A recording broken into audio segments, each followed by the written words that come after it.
रहल बानी आरोही music studio बढ़िया बाजार आजमगढ़ से। कहना है कौआ बोले झंझका तो दिल लगे ना हमार। कौआ बोले झंझका तो दिल लगे ना हमार। त कहिया अइबा परदेसी नाई हरवा में।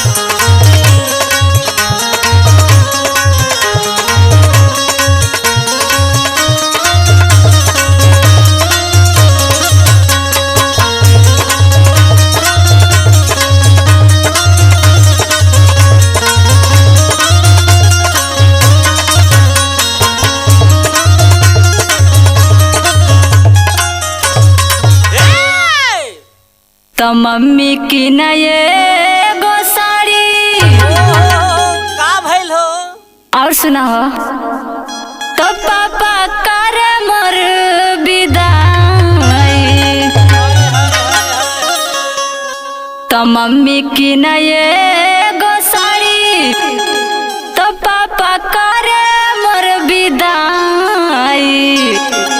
हमार छोटका भैया का करे न हो सुना का करेले त भैया खोजन सवारी नाई हरवा में।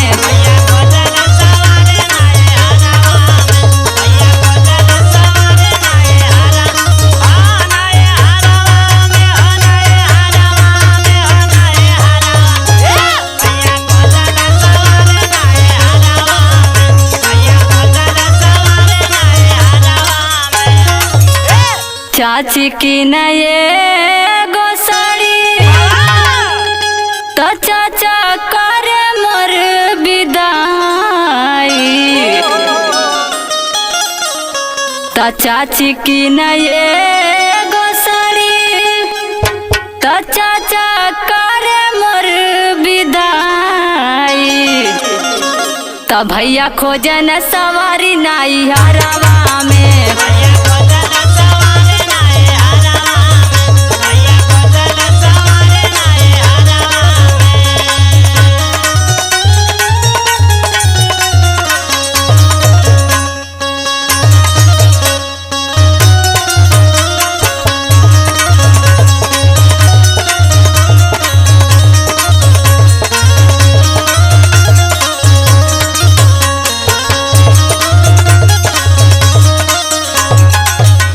भाभी की न मोर सिंगरवा तो भैया कर मोर विदाई।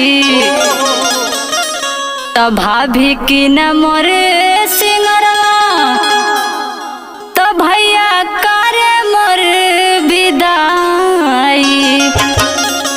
त कहिया अइबा परदेसी नाई हरवा